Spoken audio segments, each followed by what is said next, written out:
아브라함은 이제 끝나고 25장, 26장은 이삭. 이삭이 참 예수님의 모리아산에서 제물을 바친 예수님의 예표, 아주 예표 중에 예표잖아요.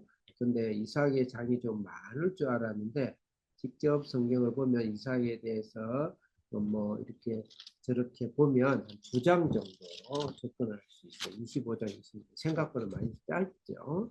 짧음에도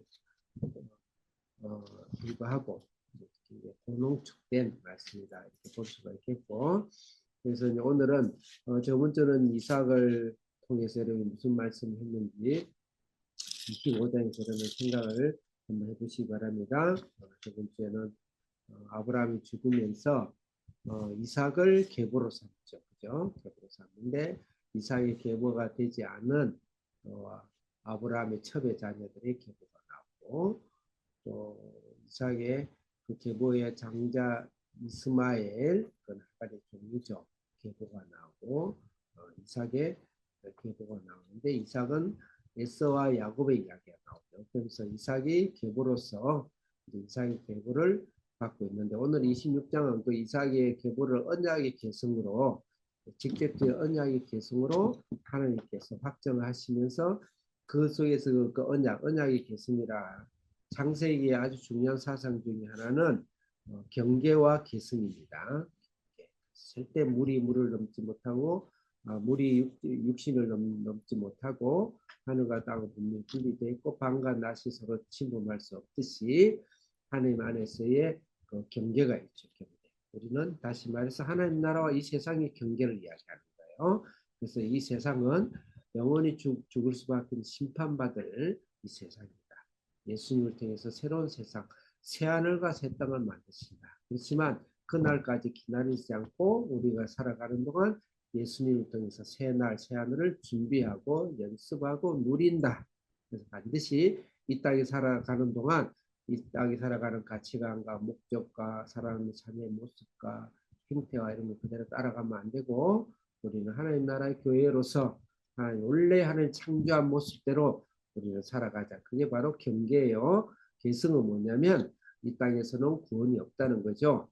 구원은 바로 예수 그리스도로서 오신다. 그 예수 그리스도가 절대적으로 오시는 그 과정을 계승이다. 그렇게 볼 수가 있습니다. 예, 그래서 오늘은 그 계승을 확정하는 데 있어서 아브라함이 여러 아들이 있지만 이삭으로 나왔죠. 이삭을 통해서 야곱, 야곱을 통해서 유다, 그래서 다윗 왕, 그래서 예수님이 오시는 거죠. 그래서 그것은 바로 예수 그리스도의 오심을 이야기하고 있는 것입니다. 그런 확정에 있어서 그런 가운데서 계승되는 우리가 이제 계승의 계승자죠. 그죠? 우리가 후계자잖아요. 우리가 계보자란 말이에요. 우리가 그러면 우리의 적용에 있어서 우리 그런 자세로서 이 땅에서 어떤 신앙의 자세로 살아갈 것인가, 또 이 땅에서 우리는 어떤 어려움도 극복할 수 있고 어떤 과정이 있는가, 그것을 몇 가지로 보고 있는데 오늘 26장 여러분들이 나눠드린, 보내드린 설교를 보시면 1절부터 5절까지는 하나님의 언약의 계승으로서 아브라함과 이삭에게 하나님 나라를 우리에게 계승, 유산, 상속으로 주신 것에 대해서 조금 살펴볼 것이고, 6절에서 11절은 그 언약의 계승 예수 그리스도가 우리 속에 오는 데 있어서 사탄이 원천적으로, 원색적으로, 태초적으로 사탄이 우리를 방해하고 있는 악한 영이 있어요. 예수님 오시지 못하도록. 그게 성경 속에도 군데군데 많이 나타나 있죠. 그 모습을 보고 또 우리에게 있어도 예수님이 우리 속에 깊이 속에 들어오시고 지배하고 있는 데 있어서 우리를 어떻게 하는 악한 방해의 세력과 우리는 어떻게 싸워야 될 것인가, 그런 것을 우리가 좀 교훈적으로 볼 수가 있습니다. 그 다음에 여러분 12절부터 25절에 있어서는 실제 이 언약의 아들, 다시 말해서 그리스도로 거듭난 우리의 삶이 살아가는 데 있어서 이 세상이 두 번째로는 우리를 예수님 오시지 못하도록 약탈하는 그런 것이 있는가 하면 12절 25절에는 우리를 핍박하고 우리를 생명을 거둬가지는 못하지만 예수 그리스도로 우리를 훔쳐가지는 못하지만 우리 안에서 그렇게 살지 못하도록 시기와 질투와 협박과 핍박의 모습을 보이는 게 12절부터 25절을 후속자 사적으로 우리가 해석할 수 있다. 그래서 우리는 어떤 자세로 살아야 될 것인가. 그 다음에 이제 로마 표기 네 번째 보면 26절부터 33절 긴 절에 있어서는 이삭과 아비멜렉이 화친을 맺죠. 아비멜렉은 세상입니다. 어쨌든 세상. 그 세상의 모든 역사도 이 예수 그리스도의 오심, 계승, 예수의 오심을 하나님께서는 역사도 하나님이 사용하신다. 그 말이에요. 사용과 함께 화친을 맺죠. 그들이 복음을 전도가 된 것이겠죠. 그렇게 우리 해석해도 무난하죠. 그래서 우리가 예수 그리스도 오심에 우리가 예수 그리스도의 후계자로서 계승자로서 우리는 아비멜렉과 화친을 맺는다. 이 말은 우리가 전도와 선교의 사명을 다하자 이렇게 볼 수가 있습니다. 34절부터 35절 짧은 절이지만 약간 그 다리 역할, 브릿지 역할, 27장과 브릿지 역할인데 너무 엉뚱하고 생뚱맞은 말씀같이 보여요. 시컷 말하고 나서 갑작스럽게 에서를 등장시키면서 에서가 이방 여인하고 결혼했더라. 그 다음에 이삭과 리브가가 심히 근심되더라. 그렇게 하면서 결론을 맺어요. 26장에선 그 말은 뭐겠습니까? 언약 안에 있어서 굉장히 주의사항이 있다. 주의사항이 있다. 결론적으로 그것은 혼합주의입니다. 다른 여자와 결혼하는 건 영적으로 구속사적으로 절대 안 되죠. 혼합주의죠. 세상과 경계가 무너지는 거죠. 경계를 조심해라. 경계점을 조심해라. 계승과 함께 경계점을 조심해라. 경계를 넘지 말아라. 절대 안 된다. 그래서 가장 요주의 사항을 사실은 짧은 두 절에서 사실은 언급하고 있다. 이렇게 큰 그림 안에서 우리가 오늘 보고 말씀을 묵상하고 그렇게 하도록 하겠습니다. 먼저 1절부터 5절에서 언약을 주신 약속인데 이 약속은 이제 지금은 아브라함이 준 게 이삭에게 줬어요. 그럼 아브라함이 주고 끝나면 되는데 이삭이 왜 주냐?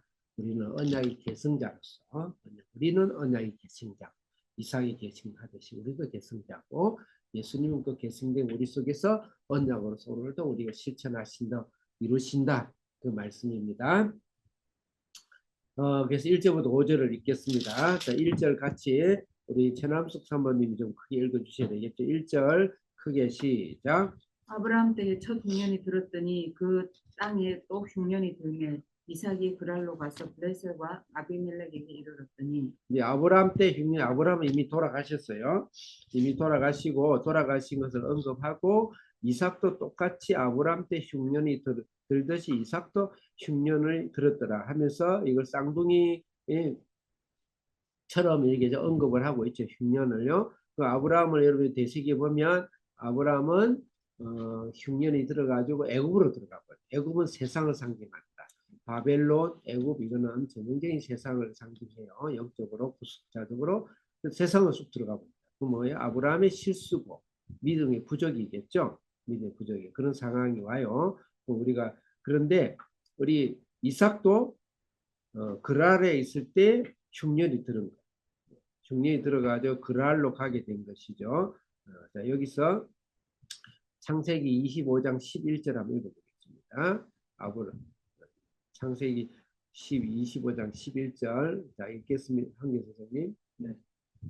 올려주세요. 시작. 아브라함이 죽은 후에 하나님이 그의 아들 이삭에게 복을 주셨고 이삭은 브엘라헤로이 근처에 거주하였더라. 네, 여기서 이삭이 그랄로 간다는 그랄 가기 전에 이삭이 어디 있었는가? 이게 바로 브엘라헤로이에 있었어요. 브엘라헤로이. 브엘라헤로이는 어떤 데냐면 제가 시간상 찾지 않겠습니다. 이스마엘과 하갈이 도망쳐서 광야에서 죽기 직전에 하나님의 사자를 하나님을 만나죠. 만나면서 이를 축복하셔요. 광야죠. 물이 없는 곳이죠. 물이 없는 곳이죠. 그러니까 광야니까 작물도 없겠죠. 흉년이 되면 더더욱이 어렵겠죠.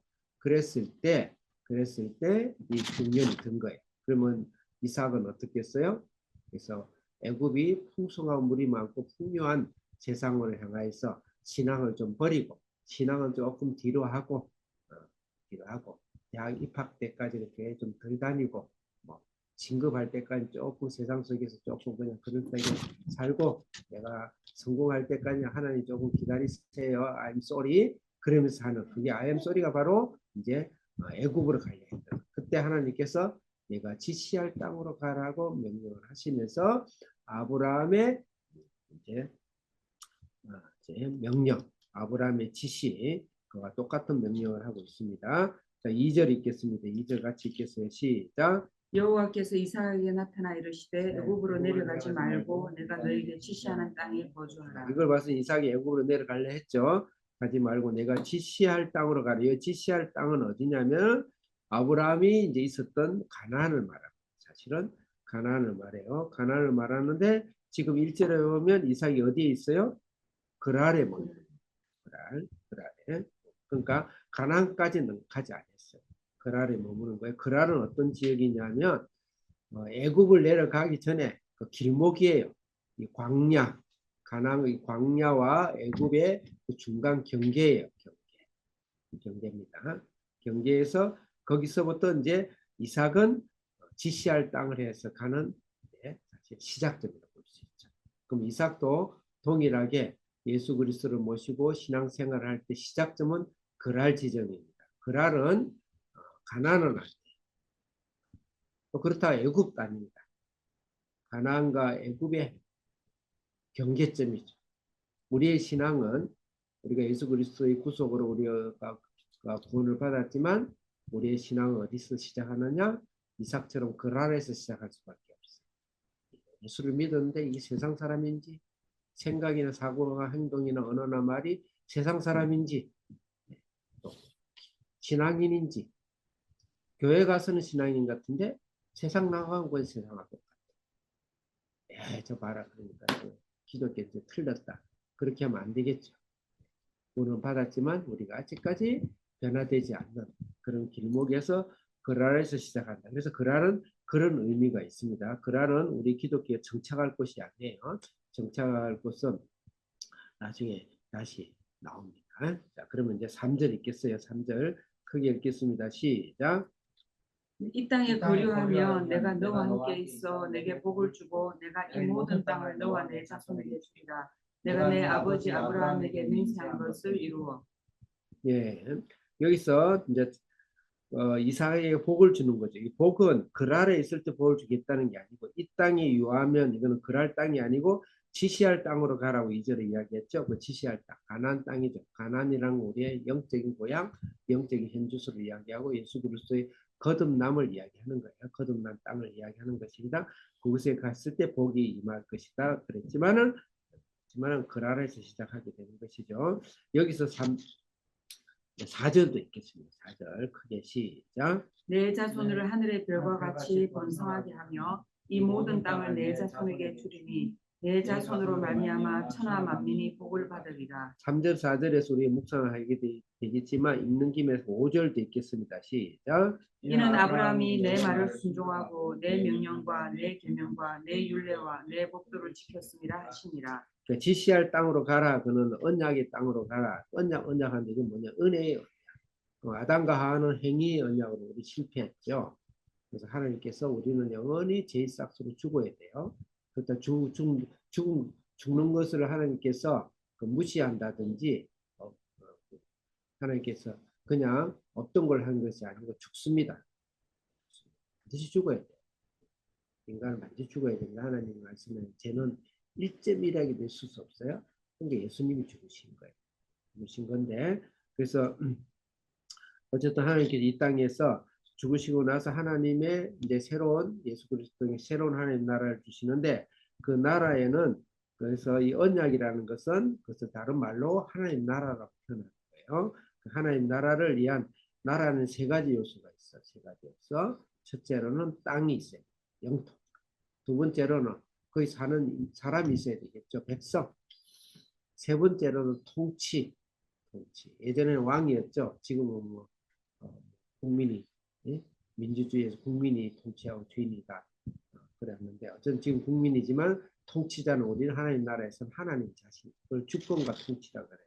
그 세 가지 요소가 있을 때 나라에 내가 형성이 되고 하나님 나라도 그 세 가지가 있는데 3절 4절에 그 하나님 나라가 세 가지 요소가 있어요. 그래서 아브라함과 이삭의 하나님 나라에 대한 땅과 백성과 주권의 통치 요소를 제가 옆에 박스에다 여러분들이 설계하는 곳에 박스에 적어놨어요. 자, 보겠습니다. 박스에 보면 아브라함과 이삭이 있고 땅, 백성, 주권, 통치가 있죠. 하나님 나라의 세 가지 반드시 이루어져야 됩니다.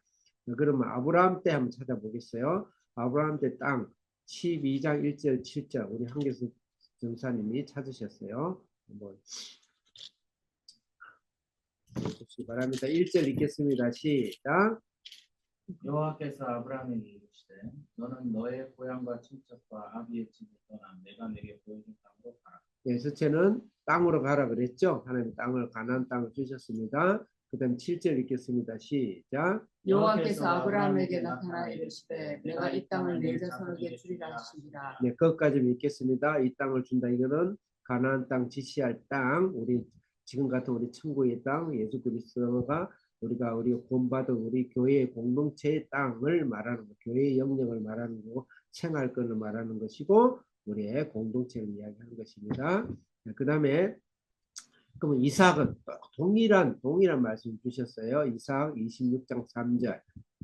창세기 26장 3절 읽어보겠습니다. 본문 이 읽으면 이 되나요? 땅에 예, 시작. 이 땅에 거류하면 내가 너와 함께 있어 내게 복을 주고 내가 이 모든 땅을 너와 내 자손에게 예, 주리라. 거기까지 이 모든 땅을 주겠다. 이것도 동일한 가나안 땅을 본받은 땅을 말합니다. 그 땅이 있죠. 땅의 축복. 이게 하나님 나라의 3요소. 두 번째는 백성입니다. 창세기 12장 2절 백성에 대해서 읽겠습니다. 창세기 12장 2절 크게 시작. 내가 너로 큰 민족을 이루고 내게 복을 주어 내 이름을 창대하게 하리니 너는 복이 될지라. 큰 민족을 이루고 또 그 뒤에 읽어보면 모든 열방을 하나님께서 모래알처럼 바다의 모래처럼 하늘의 별처럼 주겠다. 그렇게 약속을 하셨어요. 자, 우리 개인 적용도 내 가정 속에, 내 자녀 속에, 내 인생 속에 그런 열매를 주실 줄을 믿습니다. 그 다음에 그러면 이삭의 26장 3절 다시 한번 읽겠어요. 시작. 이 땅에 거류하면 내가 너와 함께 있어 내게 복을 주고 내가 이 모든 땅을 너와 내 자손에게 주리라. 너와 내 자손에게 주겠다 그랬죠? 맞나요? 아니, 지금 뭐 하고 있죠? 백성인가요? 이삭. 예, 이삭. 자, 그 다음에 주권과 통치가 있는데 창세기 12장 3절을 읽겠습니다. 창세기 같이 읽겠어요. 시작. 내가 너로 큰 민족을 이루고 내게 복을 주어 내 이름을 창대하게 하리니 너는 복이 될지라. 이게 뭔가 좀 잘못됐네. 4절 아닌가? 주권 통치는 너를 복준 자는 복주고 너를 저주하는 자는 저주하겠다 그랬어요. 그것은 하나님이 우리를 통해서 통치하시고 이 세상을 우리를 통해서 통치하신다는 그런 의미를 볼 수 있고, 이삭은 26장 3절에 보면 3절이 아니고 4절이죠. 4절. 3절에 보면 이 땅에 유하면 내가 너와 함께 하겠다 그랬죠. 임마누엘을 이야기합니다. 12장 3절 12. 이거를 잘못 찾았네요. 그렇네. 그렇네. 자, 그래서 26장 이삭은 26장 3절에 보면 너와 함께 하겠다 그랬죠. 이게 임마누엘의 뜻이기도 해요. 너와 함께 하겠다. 이게 하나님께서 임재하고 통치하고 예수님이 오신 걸 임마누엘이라고 그러죠. 그래서 26장에도 너와 함께 하겠다라는 용어가 여러 번 나옵니다. 그래서 중요한 결론은 뭐냐면 하나님께서 이 땅에 하나님 나라를 세우겠다. 교회를 통해 하나님 나라를 세우겠다 이 말이에요. 그래서 우리는 그 하나님 나라의 그 속에 언약 속에 지금 우리가 살고 있다. 그렇게 하기서 너무 어렵게 이야기해서 미안합니다. 자, 그럼 여기서 이 적용점은 무엇이겠습니까? 하나님은 지시할 땅, 영원한 천하 새하늘과 새 땅을 주셨지만 이 땅의 교회를 통해서 아브라함과 이삭의 계승의 자녀로서 계승의 후손으로서 절대 하나님 선택하시고 주권하시고 주님이 우리를 예정하셔서 우리를 뽑으셔서 우리를 보호하셔서 절대 하나님이 포기하지 않고 우리를 하나님의 역사에 또 언약 또 생명의 계승자를 아브라함과 이삭을 대신해서 우리 주셨다. 너무너무 놀라운 사실이죠. 하나님께 감사하며 우리가 우리의 주권과 백성과 또 땅과 이 모든 영역 우리에게 맡겼다는 걸 믿으시고 믿어야 되고 우리 오늘을 살아가자 이렇게 적용하면 좋겠습니다. 두 번째로는 이 하나님의 언약 안에서 하나님께서 이 언약을 어느 누구도 약탈하고 빼앗아가고 나의 구원을 세상 권세 현재 일이나 장래 일이나 미래 일이나 어떤 권세도 나의 언약을 나의 생명을 하나님의 언약을 취소한다. 뺏어갈 수 없도록 하느니 보호하시고 또 역사 속에서 주님께서 보호하셨다. 그런 구원의 확신, 하나님의 능력, 우리의 사랑의 확신, 그런 확신으로 반드시 살아가야 되겠다. 이렇게 적용하면 좋겠어요. 7절 읽겠습니다. 7절. 6절 읽어야 되죠. 6절 시작. 이삭이 그랄에 거주하였더니 7절 시작. 그곳 사람들이 그의 아내에 대하여 물으매 그가 말하기를 그는 내 누이라 하였으니 리브가는 보기에 아리따움으로 그곳 백성이 리브가로 말미암아 자기를 죽을까 하여 그는 내 아내라 하기를 두려워함이었더라. 네. 거기 롬마비 이번에 리브가의 태를 보호하심이 아니고 보호하심입니다. 붙여주세요. 잘못 적었네. 7절에 이제 상당히 갈등과 반전이에요. 반전이고. 그래 놓고 이제 바로 아내가 아버지가 그랬잖아요. 아시잖아요. 아버지도 두 번이나 그랬어요. 근데 이삭도 이건 뭐 유전자전이다, 뭐라 그러지, 부전자전이다, 뭐 그렇게 설교를 하는데 그렇게 설교하면 조금 너무 저급하고 하나님 뭐 그거 몰라서 이런 거 하겠어. 이거는 구속사적으로 생각해야 돼요. 물론 그건 틀린 말은 아니에요. 그래서 부모가 신앙 좋다면서 이중적이고 신앙 없는 행동을 하면 자녀 보면 안다, 그 말이에요. 보통 목사님들이 설교 많이 하는데 맞아요. 맞는데 그거는 일단은 맞고, 그럼에도 불구하고 그거보다 더 깊은 뜻이 계시다. 첫째는 여기서 나는 참 이 캐션이 아니고 어쨌든 하나님께 묻고 싶은 게 있었어요. 아브라함도 당대 최고 아름다웠어요. 사라가 너무너무 아름다워가지고 가는 데마다 그래서 뭐 우리도 뭐 우리 아내가 다 예쁘잖아. 예쁜데 여기는 또 인류의 대표잖아. 대표면 좀 예수님도 아마 좀 못생겼을 거고 바울은 다 자타가 공인하게 못생겼어요. 그래야 하나님 일을 좀 잘할 건데 아름다웠던. 근데 리브가도 너무너무 아름다워 가는 데면 사람이 탐을 낼 정도로 보호하기도 어려울 정도로 한 사람이 남편이 아내를 그러니까 보호하려고 해도 뺏어가고 강탈하고 약탈할 정도로 아름다웠다 이 말이에요. 그러니까 7절에 보면 7절 읽었나요 우리가? 읽었어요 우리? 네? 최영사님 7절 읽었어요? 네, 아니요.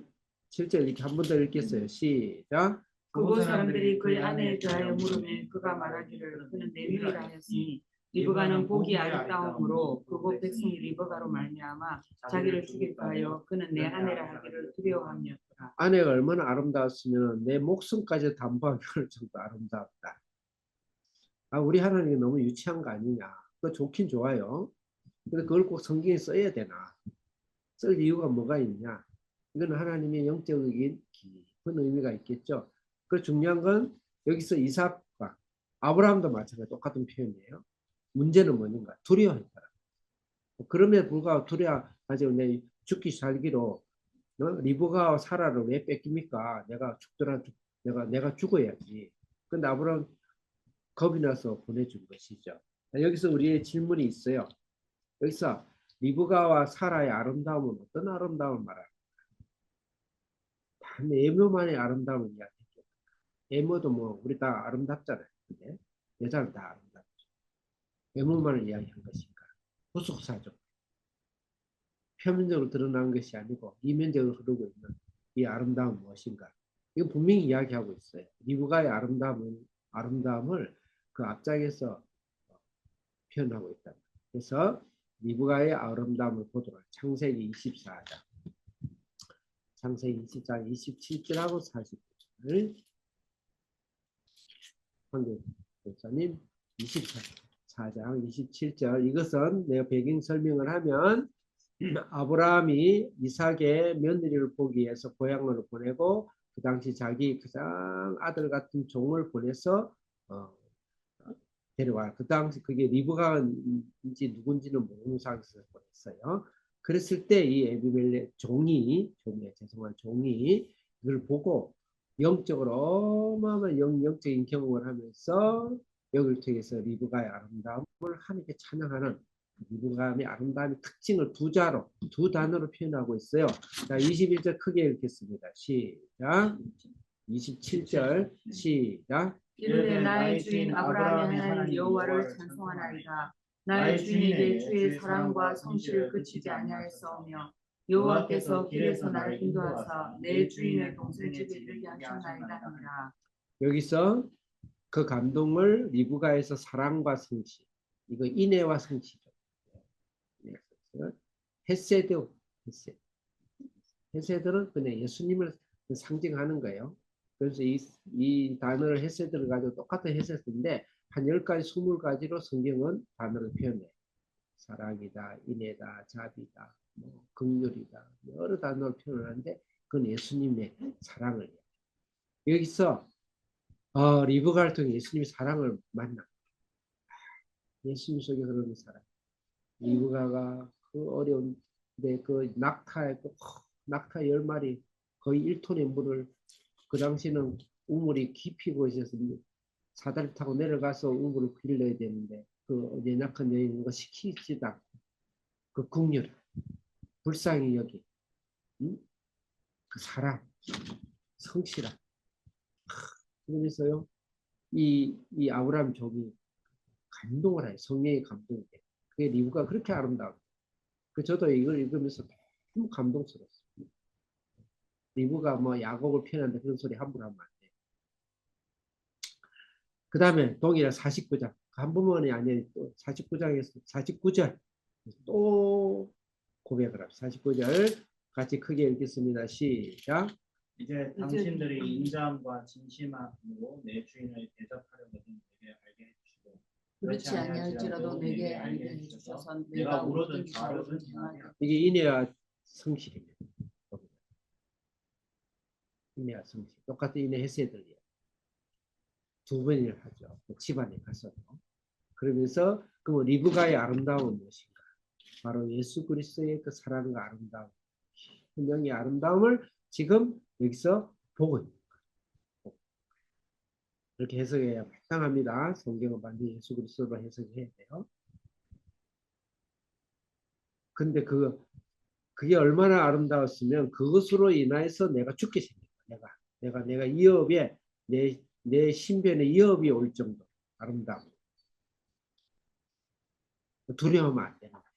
그래서 우리가 이 땅에서 예수 그리스도를 통한 구원의 축복, 또 구원을 통한 나의 사랑, 구원을 통한 인격 이런 것이 혹시 우리가 세상으로부터 불이익을 받는다 할지라도 절대 포기. 내가 참아야 된다. 아이고 내가 저놈은 저래 하는데 내가 참으면 내가 바보 되는 거 아니냐? 그렇게 하지 마시고. 그게 바로 지금 이삭의 두려움.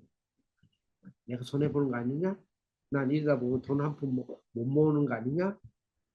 절대 두려워하지 마세요. 하나님이 100배로 갚아주시고. 난 이렇게 하면 내가 회사에서 진급하지 못하는 거 아니냐? 내가 이렇게 하면 나는 내 사업이 확장되지 못하는 거 아니냐? 그렇죠. 두려워하지 마세요. 나 이러면 시간 허송 세월 하는 거 아니냐? 절대로 그렇지 않습니다. 김남주 목사 하루에 한 자유시간에 한 3시간, 4시간, 한 3시간밖에 안 돼. 오후에 한 두서너 시에서 오후 5시. 그리고 지금 10년을 넘게 살아요. 이러면 내 인생 앞으로 얼마 안 남았는데 이게 너무 누리지 못하고 이게 내가 내 인생 손해되는 거 아니냐? 절대 그렇지 않아요. 김남주 정신 차리세요.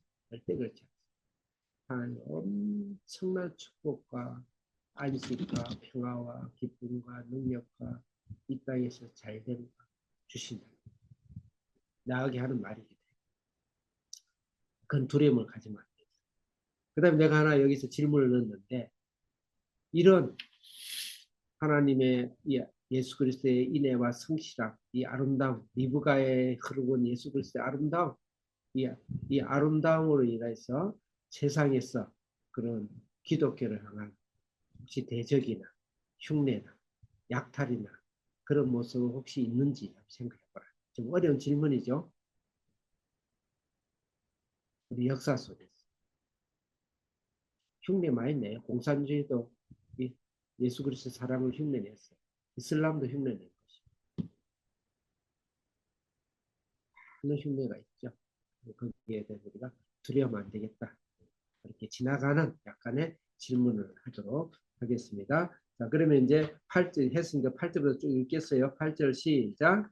이삭이 거기 오래 거주하였더니 이삭이 그 안에 리브가를 껴안는 것을 블레셋 왕 아비멜렉이 창으로 내다본지라. 예, 이 껴안다는 것은 너는 부부간에 할 수 있는 일을 말합니다. 9절 읽겠습니다. 시작. 이에 아비멜렉이 이삭을 불러 이르되 그가 분명히 내 아내분을 어찌 내 누이라 하였느냐. 이삭이 그에게 대답하되 내 생각에 그로 말미암아 내가 죽게 될까 두려워하였음이로다. 10절 읽겠습니다. 크게 시작. 아비멜렉이 이르되 내가 어찌 우리에게 이렇게 하였느냐. 백성 중 하나가 내 아내와 동침할 뻔하였도다. 내가 죄를 우리에게 입혔으리라. 11절 읽겠습니다. 시작. 아비멜렉이 이에 모든 백성에게 명하여 이르되 이 사람이나 그의 아내를 범하는 자는 죽이리라 하였더라. 아비멜렉이 리브가를 보호하죠. 이삭을 보호하죠. 이 웬 이제 이 말로 저 유치한 말 이게 웬 떡입니까 이게? 네? 우리가 우리도 보호를 못하고 신앙도 두려워 벌벌 떠는데 오히려 하나님이 예수를 믿지도 않고 하나님도 모르고 일반 논자들을 통해서 하나님께서 일을 하신다. 이 말은 이 세상에 하나님을 믿지 않는 이 세상의 주권도 하나님 다 통치하고 계시다. 하나님의 시간 안에서 하나님의 역사, 하나님의 언약, 하나님의 구속사를 위해서 하나님이 이 세상을 움직이고 계시다. 나보다 크게 보입니까? 나보다 강하게 보입니까? 나는 이 세상에서 먼지처럼 보이고 메뚜기처럼 보이는 이 세상이 커 보입니까? 그것도 다 하나님의 도구예요. 도구를 때로 쓰신다. 때로 쓰신다.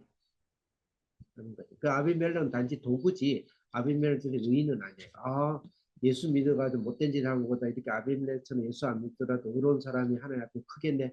그 신신학, 자유신학자니까 큰일 날 소리. 그렇죠? 도구를 씁니다. 대표적인 예가 누구냐? 이사야에 보면 고레스 왕이 있어요. 예제파사 고레스. 바벨론을 멸망 고레스 왕은 이사야에서는 뭐라고 하냐면 하나님의 종으로 하나님 일꾼으로. 근데 그 구원받은 자 아니거든. 모르겠어.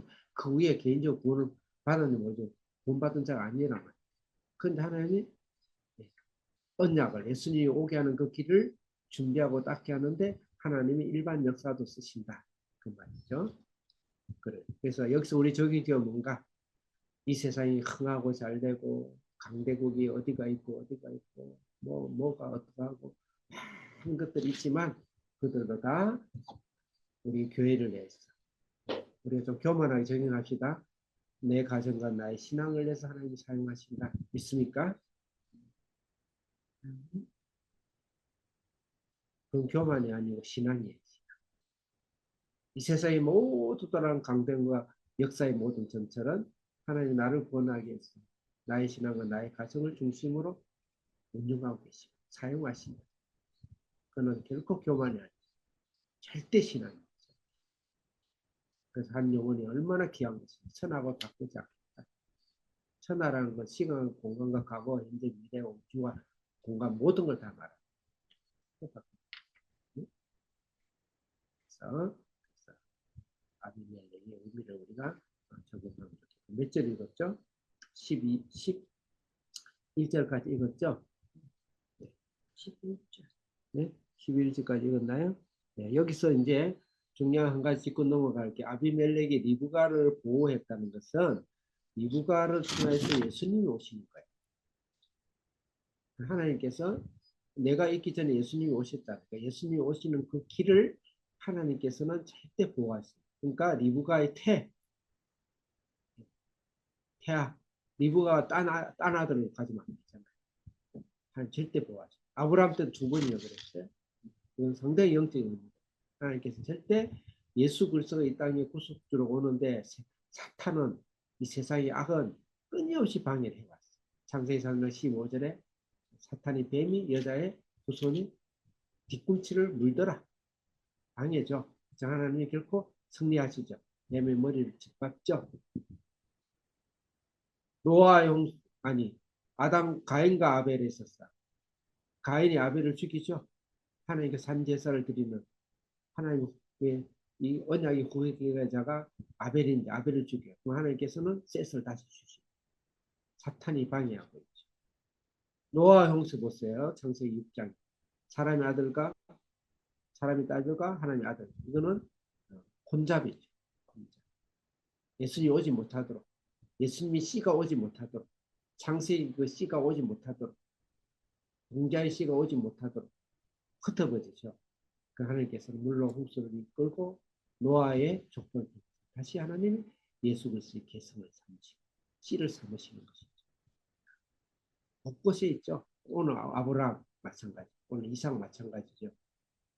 모세 때 보세요. 모세. 그 위에 모세의 이하의 두 사람 이하의 바로가 싹 다 전멸을 시키죠. 모세가 죽으면 출애굽도 없고 예수님도 없어요. 하나님께 모세를 통해서 이스라엘 구속하고 예수님이 오신 언약을 말씀하시죠.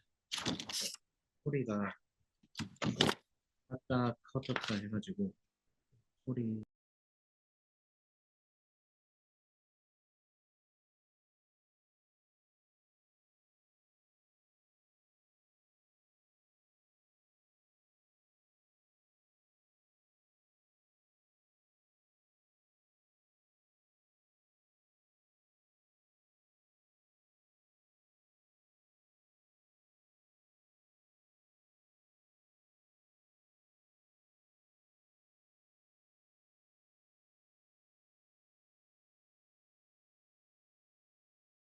들리죠? 들리죠? 어머니 이거 오케이 갤러리로 하면 다 보이거든요. 이렇게 잘 들리시면은 표시를 해주세요. 미안합니다. 예, 미안합니다. 어쨌든 다 하나님 은혜입니다. 네.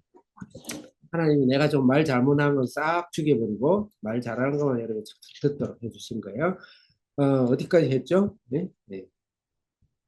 구속사 세상을 사용해서 구속사 5번. 거기서 이야기, 리브가의 태를 보호하셨다. 그래서 노아까지 이야기했죠. 모세까지 이야기했죠. 예, 그 다음에 사실 이사야 7장에 보면은 요새 묵상을 하니까 그 아람과 북이스라엘이 연합해가지고요. 남유다를 통해서 예수님이 오신단 말입니다. 그 씨를 바꾸려고 그래서 이방의 씨를 심으려고 하는 그건 굉장히 큰 사건이에요. 사실. 그래서 하나님께서 벌벌 떨 때 내가 너와 함께 하리라 해놓고 임마누엘을 하는 그 임마누엘을 따다가 처녀가 아들을 낳았는데 임마누엘 예수 그리스도 그렇게 나와요. 마태복음. 놀란 사실이죠. 놀란 사실이죠. 그래서 이것은 굉장히 중요한 말씀이다. 그래서 하나님은 절대 그 태를 보호하듯이 여러분 속에 있는 예수 그리스도의 태, 예수 그리스도의 생명, 절대 인간의 역사가, 인간의 손이, 이 우주가 간섭할 수가 없어요. 하나님 절대 이 세상을 움직이는 것은 그 보호를 위해서 여러분 생명과 구원을 보호하기 위해서 오늘도 세상 주권을 움직이고 계신다. 그런 하나님이 물질 하나 안 주겠습니까? 여러분 필요한 안식 안 주시겠어요? 여러분 작은 기도 들어주시지 않겠습니까? 여러분 평생 소원인 자녀의 축복을 안 들어주시겠어요?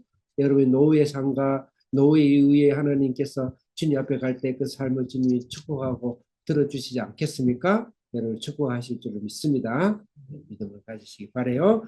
자, 그 다음에 이제 로마 표기 세 번째 12절부터 25절까지 그런 하나님의 확신과 확실한 하나님의 보호 안에서 우리가 어느 누구도 우리 약탈할 수 없는 그런 우리의 신앙 안에 있지만 우리가 잔잔한 신앙의 성장을 위해서 과정이 있어요. 우물이 몇 개가 나와요. 4개가 나와요. 그 과정 단계로 우리를 성숙하는 작은 핍박과 환난과 어려움이 우리에게 있다.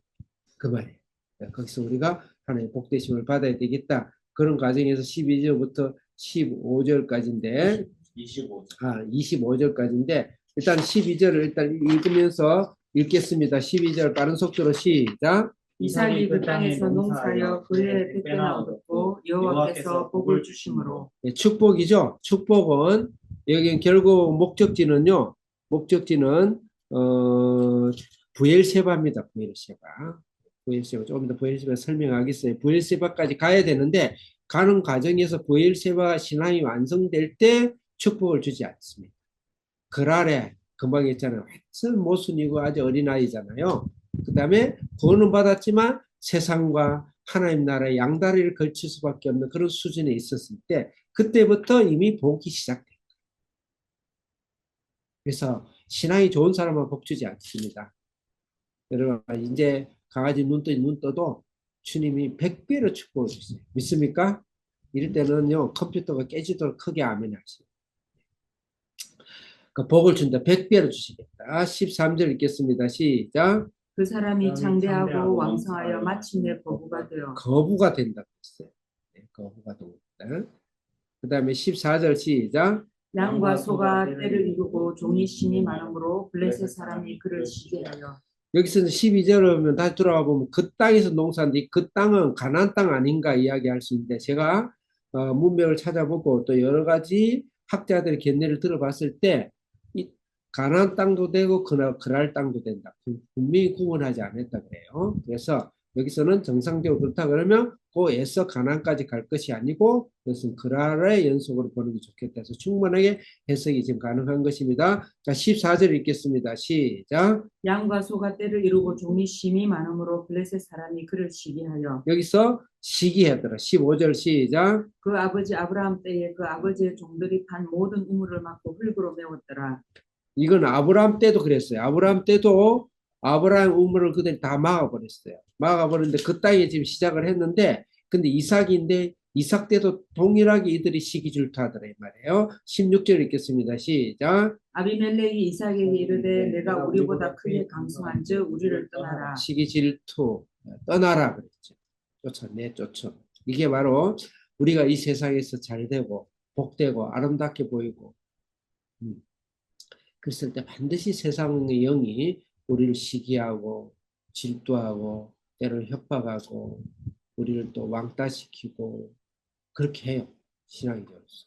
네? 직장 안에서 사업 안에서 그렇게 보인다 이 말이에요. 우리 눈에 느껴진다. 사실 그렇지 못해. 그렇게 할 수 없어요. 그렇게 보이는 거예요. 17절 읽겠습니다. 시작. 이삭이 그곳을 떠나 그랄 골짜기에 장막을 치고 거기 거류하며. 그래 이제 그랄 평야에 있어야 되는데 그래도 뭐가 나올든지 뭐 심든지 해야 되는데 골짜기로 이제 쫓겨난 거예요. 그죠? 골짜기를 쫓겨나고 자 18절 읽겠습니다. 시작. 그 아버지 아브라함 때에 팠던 우물들을 다시 팠으니 이는 아브라함이 죽은 후에 블레셋 사람이 그 우물들을 메웠습니다. 이삭이 그 우물들의 이름을 그의 아버지가 부르던 이름으로 불렀더라. 그 우물들을 팠는데 그들이 또 메어버렸어요. 그런 이제 한마디로 이런 세상의 핍박과 반란과 시기와 질투의 이제 하나의 과정을 지금 이야기하고 있는 거예요.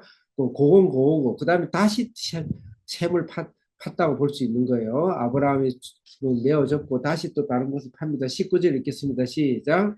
이삭의 종들이 골짜기를 파서 샘 근원을 얻었더니. 네, 그 다음에 20절 시작. 그랄 목자들이 이삭의 목자 다투어 이르되 이 물은 우리의 것이라 하며 이삭이 그 다툼으로 말미암아 그 우물 이름을 에색이라 하였으며. 에색의 단계가 다툼, 시기, 분쟁, 때로는 법적인 소송까지도 가겠죠. 그랬을 때 이 이름을 에색이라 그래. 세상이 우리에게 끊임없이 가만두지 않는다. 그 때로는 우리가 화가 나기도 하고 다툼이 있기도 하고 이 세상에서 시기가 분쟁이 있게 하다 너무 노예하고 슬퍼하지 말아라. 단지 우리가 그 가운데서 거기에 굴복하지 말고 신앙을 포기하지 말고 그것을 하나님의 축복으로 생각하고 우리가 성장해 가자. 그런 의미로 받아들여야 됩니다. 21절 읽겠습니다. 시작. 또 다른 우물을 팠더니 그들이 또 다툼으로 그 이름을 신나라 하였으니. 그 다음에는 신나라는 단계예요. 이거는 다툼이나 분쟁이 아니고 대적. 거의 이제 뭐냐? 대적 단계. 세력이 더 커졌죠. 그런 오늘날 우리 한국 기독교가 대적의 세력에 지금 사실은 다툼 정도가 아니죠. 대적 세력에 잘못하면 전멸할 수 있는 그랬을 때 우리의 신앙의 자세는 어떨까? 22절 읽겠습니다. 시작. 이삭이 거기서 옮겨 다른 우물을 팠더니 그들이 다투지 아니하였으므로 그 이름을 로봇이라 하여 이르되 이제는 여호와께서 우리를 위하여 넓게 하셨으니 이 땅에서 우리가 번성하리로다 하였더라. 드디어 르호봇이라는 것은 넓힘.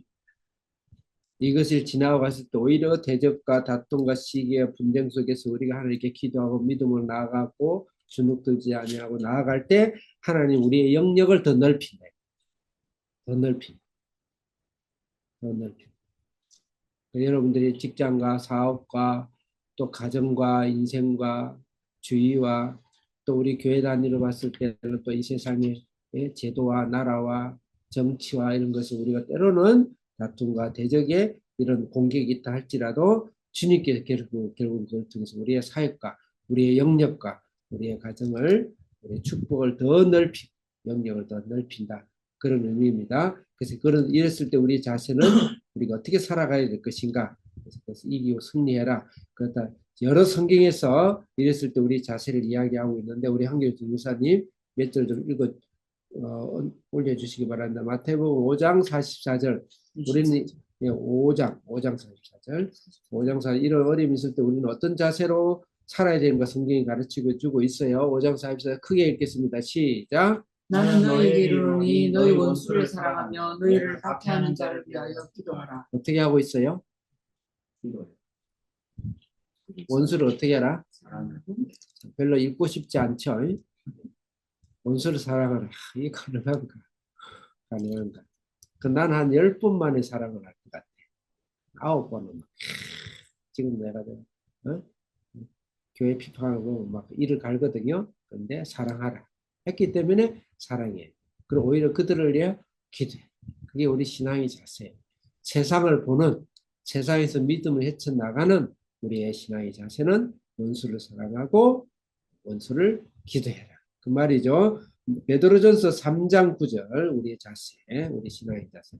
3장 9절 크게 읽겠습니다. 시작. 악을 악으로 욕을 욕으로 갚지 말고 도리어 복을 빌라. 이를 위하여 너희가 부르심을 받았으니 이는 복을 이어받게 하려 하심이라. 뭐 사랑하고 뭐 기도하는 거가 좋은데 그들을 축복하라. 축복해 그 덩치가 커지면 나를 더 핍박할까? 참 하나님의 이 이론은 조금 역설적이고 비합리적인 것 같아요. 그러니까 말씀의 순종이에요.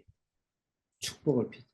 그래서 여러분들을 창자가 끊을 듯 질 듯한 그런 여러분들에 대한 공격이나 또 수치나 당함이나 피해를 입었을 때 우리가 해야 될 일은 그들을 축복해. 그 다음에 이제 로마서 5장 3절 4절. 로마서 5장 3절 읽겠습니다. 시작. 다만 이뿐 아니라 우리가 환난 중에도 즐거워하나니 이는 환난은 인내를, 인내는 연단을, 연단은 소망을 이루는 줄 아니로다. 큰 기도하고 그들을 축복해 놓는데 내 속에서는 지옥이다. 그럼 돼야 안 돼. 내 속 관리를 해야 돼. 즐거워. 즐거워. 인간으로 안 되죠. 그래서 하나님인가. 그래서 신앙인가. 세상에서 줄 수가 없어요. 세상에 줄 수 있는 평안은 없어요. 하나님이 내 속에 기쁨과 즐거움을 주세요. 믿습니까? 하나님께 엎드려야 돼. 그러니까 엎드려야 돼. 하나님께. 찬양하고 엎드리고. 네, 4절 읽겠습니다. 시작. 인내는 연단을 그것까지 하겠습니다. 그 뒤에 그 열매가 낸다. 마지막으로 요한복음 16장 33절. 우리의 자세는 어떻게 해야 될 것인가? 16장 33절 시작. 이것을 너희에게 이르는 것은 너희로 내 안에서 평안을 누리게 하려 함이라. 세상에서는 너희가 혼란을 당하나 담대하라. 내가 세상을 이겼노라. 그래서 두 가지입니다. 금방 연결된 이야기는 평안. 초자연적인 평안. 그래서 우리가 이제 생물학적으로 우리가 호르몬이 좀 적어지고 해서 엔돌핀도 적어지고 호르몬의 결핍으로 인한 나이가 들면 짜증이라든지 또 여러 가지 있죠. 그런 거 나와요. 인격이 막 그냥 동서남북을 튀고 불안하고 막 이래요. 공황장애도 있고 그럴 수 있어요. 그거는 이제 건강상 그럴 수 있는데 그럼에도 불구하고 성령이 초자연적인 자유함과 평안으로 나를 사로잡는 그런 것이 바로 신앙이다. 그걸 믿으시고 주님 앞에서 그래서 누리시는 사람이 돼야 되고 두 번째는 담대해야 된다 그랬어. 두려워하면 안 된다. 담대해라. 처음엔 좀 두려워하세요. 확 오면 좀 두려워해야지. 두려웠다. 그 다음에 뭐야? 움츠렸다가 담대하게 평안과 기쁨과 능력과 찬양과 깃발을 두고 세상을 해서 나가요. 이게 바로 우리 신앙의 자세다. 제가 이제 정리하겠어요. 그 다음에 이제 24절, 25절 24절 읽겠습니다. 본문 24절 시작. 그 밤에 여호와께서 그에게 나타나 이르시되 나는 내 아버지 아브라함의 하나님이니 두려워하지 말라. 내 종 아브라함을 위하여 내가 너와 함께 있어 너에게 복을 주어 내 자손이 번성하게 하리라 하신지라. 절대 두려워하면 안 되겠죠. 25절 읽겠습니다. 시작. 이삭이 그곳에 제단을 쌓고 여호와 이름을 부르며 거기 장막을 쳤더니 이삭의 종들이 거기서도 우물을 팠더라. 여기 뭘 팠더라? 우물을 팠더라. 그리고 지금까지 뭐 때문에 싸움이 일어났어요? 우물 때문에. 이건 굉장히 중요한 문제. 아직 살짝 지나갈 것 같지만 너무너무 중요한 우물. 그럼 여기서 부엘세바의 뜻이 뭐냐면은 이 부엘세바가 아브라함이 처음 제사를 지낸 제사 요새 같은 교회의 예배 중심이에요. 부엘세바의 이름이 뭐냐면 뜻이 뭐냐면 7개의 우물이라는 뜻이에요. 7개의 우물. 일곱 뭐죠? 완전한 우물이죠. 그럼 누가 생각나나요? 완전한 우물은 예수님이 생각나죠. 그죠? 그래서 이것은 우물의 언약의 우물이다 이렇게 표현해요. 부엘세바 자체가 그래. 그 부엘세바 우물까지 오는 과정에 예? 언약의 과정. 그래서 이 우물이라는 건 무엇인가 여기서 무엇인가? 이 예수님의 우물이죠. 생명의 우물, 영생의 우물, 평안의 우물, 기쁨의 우물, 소망의 우물, 영생의 우물, 그 우물. 예수님을 말하는 거예요. 그 우물. 그래서 그거를 좀 읽겠습니다. 요한복음 4장 12절 14절 선생님. 그러고 이제 빨리 마칠게요. 제가 오늘 좀 일찍 마치겠습니다. 12절 읽겠습니다. 시작. 우리 조상 야곱이 이 우물을 우리에게 주셨고 또 여기서 자기와 자기 아들들과 짐승이 다 마셨는데 당신이 야곱보다 더 크니까. 13절 시작. 예수께서 대답하여 이르시되 이 우물을 마시는 자마다 다시 목마르려니와. 뒤에는 생략해서 무슨 우물인지 알고 내가 주는 물은 영원히 목마르지 않냐라 그랬어요. 여기서는 얘를 누가 누구에게 이야기한 거죠? 누가 누구에 대하죠? 사마리아 여인과 예수님이죠. 그렇죠? 그래서 우물가의 여인 예수님이 본인이 생수, 영원한 생명이다 그 이야기하고 있어요. 그럼 여기서 우물은 뭡니까? 여기서 나오는 본문은 예수님을 말하는 것이다. 특히 부엘세바의 예수님을 말하는 것이에요. 자, 그 다음에 한 절 더. 출애굽 17장 6절. 출애굽 17장 6절 시작. 내가 호렙산에 있는 그 반석이 거기서 내 앞에 서리니 너는 그 반석을 치라. 그것에서 자, 거기까지만. 그다음 민수기 20장 8절. 20장 8절 시작. 지팡이를 가지고 내 형 아론과 함께 회중을 모으고 그들의 목전에서 너희는 반석에 명령하여 물을 내라 하라. 내가 그 반석에 물을 내게 하여 회중과 그들의 짐승에게 마시게 할지니라. 반석의 물 광야에서 그 유명한 거 아시죠? 그 반석의 물은 뭘 말할까? 예수님이죠. 예? 그것을 이 말씀 그대로 끌어다가 성경의 신약에서 이것을 이 물을 해석하라. 그래서 구약은 반드시 신약이 해석을 해야 돼요. 자, 고린도전서 이 물을 어떻게 해석하고 있냐? 고린도전서 10장 4절 고린도전서 10장 4절. 내가 안 넣어줬나? 그럼 여러분 찾아보세요. 고린도전서 10장 4절. 고린도전서 10장 4절. 찾았나요? 이제 중요하니까 그 앞에 출애굽과 민수기를 해석하는 거 중요해요. 10장 4절. 찾았나요? 자, 우리 체험사 한번 읽어주세요. 시작. 다 같은 신령한 음료를 마셨으니 이는 그들을 따르는 신령한 반석으로부터 마셨음에 그 반석은 곧 그리스도시라. 그렇죠. 예, 지금 요 말씀을 해석한 거예요. 누구라고요? 그 반석은? 예수 그리스도. 반석에 나오는 생수 그리스도를 말한 거죠. 요한계시록 22장 17절 한개 선생님 찾아주세요. 그 말씀 자체가 은혜가 있죠. 22장 17절 시작. 성령과 신부가 말씀하시기를 오라 하시는도다. 듣는 자도 오라 할 것이요 목마른 자도 올 것이요 또 원하는 자는 값없이 생명수를 받으라 하시더라. 네, 목마른 자도 올 것이요 내가 생명수다 그 말이죠. 22장에 생명수가 강같이 에덴 동산을 채하는 것에 땅을 흘러 넘치는 예수님 먹고 마시고 그겁니다. 자, 그래서 우리는 그런 신앙의 자세로 또 그 예수를 날마다 먹고 마심으로써 우리 이 땅에서 이런 원수와 이런 핍박이 오더라도 우리는 기도해주고 그들을 사랑하고 또 그 기뻐하고 내 속에 기쁨이 넘치고 강하고 담대한 그런 신앙을 우리가 살자. 그런 자세로 이제 마지막으로 26부터 36절은 설명을 없고 쭉 읽겠어요. 이것은 아비멜렉이 이제 드디어 그걸 보고 왔어. 화친을 맺는데 이 말은 뭡니까? 우리 안에 기쁨이 넘치고 능력이 넘치고 우리 삶을 통해서 수 없는 사람이 예수를 믿겠다. 예수님 감화 감동되고 전도되어지는 그런 삶, 그런 사망, 삶. 그래서 그 언약의 확장이다. 확장까지 하나님 우리에게 사명을 주셨다. 26절 크게 읽겠습니다. 시작.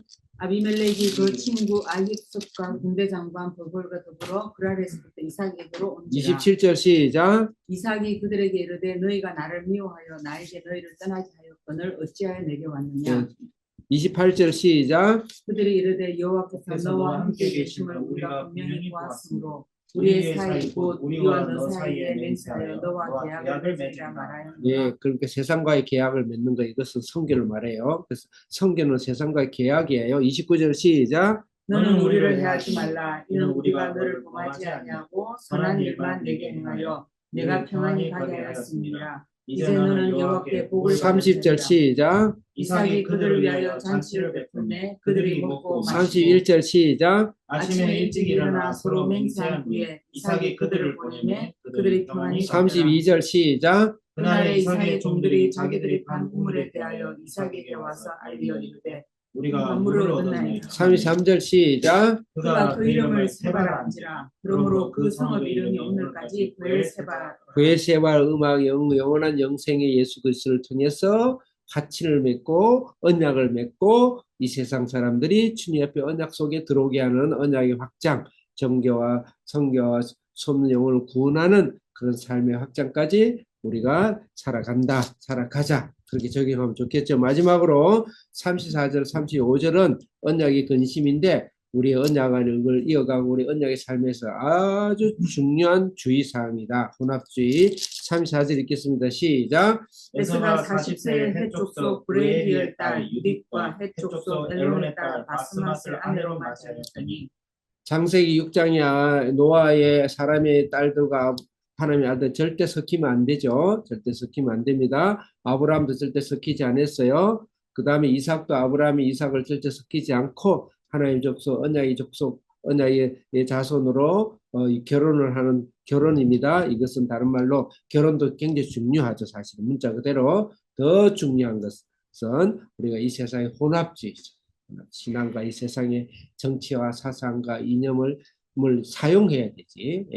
아비멜렉을 사용하듯이 하나님 사용해야 되는데 혼합돼 가지고 그런 전혀 다른 말로 전혀 변화 없이 예전에 그랄에 있었던 내 인성과 그다음 나의 도덕과 인격과 신앙과 나의 자세와 태도와 삶의 변화와 열매가 전혀 없이 그리 살아가는 것이 바로 혼합주의. 조심해야 된다. 36절 읽겠습니다. 35절 시작. 그들이 이삭과 리브가의 마음에 근심이 되었더라. 같이 기도하겠습니다. 주여 외치고 하나님 우리의 언약을 위해서 주님 절대 포기하지 않으시고 이 세상의 정치 권세, 이 세상의 모든 이 권세의 나라가 나의 신앙과 나의 언약과 나의 구원을 절대 빼앗아갈 수가 없고 하나님 오히려 나의 신앙과 나의 구원과 내 가족의 구원을 위해서 오히려 이 세상의 역사와 나라와 권세를 나를 중심으로 운영하시고 도우시고 일하시고 사용하신다는 걸 믿고 우리가 이 땅에서 예수 그리스도의 브엘세바의 생명수로 넘치고 우리 안에서 하나님 자유함과 기쁨과 소망과 능력과 하늘의 기쁨으로 오늘 하늘뿐만 아니라 이 땅에서 충만해가는 그런 사명을 다하는 우리가 되고 가정이 되도록 주여 한번 외치고 기도하겠습니다. 주여 살아